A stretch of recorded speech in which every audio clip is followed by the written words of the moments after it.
नमस्कार, one India Hindi में आपका स्वागत है। जम्मू कश्मीर की पूर्व मुख्यमंत्री और पीपल्स डेमोक्रेटिक पार्टी की चीफ महबूबा मुफ्ती ने कहा है कि जब तक राज्य में धारा 370 के तहत विशेष दर्जा बहाल नहीं हो जाता, वो कोई भी चुनाव नहीं लड़ेंगी।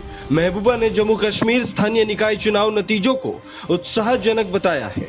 महबूबा ने एनडीटीवी से बातचीत में कहा कि जहां तक विधानसभा चुनावों की बात है तो मैं तब तक कोई चुनाव नहीं लड़ूंगी जब तक कि जम्मू और कश्मीर का अपना संविधान वापस नहीं लाया जाता और जब तक कि धारा 370 को बहाल नहीं किया जाता है। पूर्व मुख्यमंत्री गुपकार गठबंधन पर एक सवाल का जवाब दे रही थी, जिसमें नेशनल कॉन्फ्रेंस और महबूबा मुफ्ती की पीडीपी दोनों शामिल है और चीर प्रतिद्वंदिता के बावजूद मुख्यमंत्री पद के एक साझा उम्मीदवार पर सहमत है। महबूबा ने कहा कि हम प्रतिद्वंदी रहे हैं, लेकिन जम्मू कश्मीर के व्यापक हित को देखते हुए हम सभी एक साथ हैं। आखिरकार हम कश्मीरी हैं। हम सिर्फ चुनाव के बारे में बात नहीं कर रहे हैं, बल्कि जो चीजें हमसे छीन ली गई हैं उसे बहाल करने के लिए हम एक साथ हैं।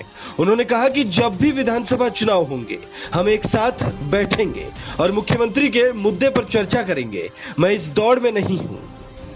महबूबा मुफ्ती ने अपने पिता मुफ्ती मोहम्मद सईद के जरिए बीजेपी के साथ गठबंधन करने के फैसले का भी बचाव किया, जो समय से पहले ही टूट गया।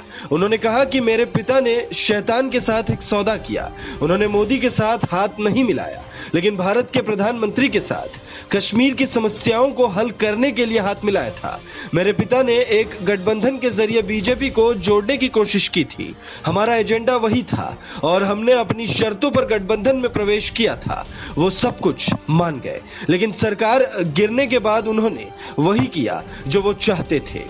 इस खबर में फिलहाल इतना ही। तमाम अपडेट्स के लिए बने रहिए वन इंडिया हिंदी के साथ।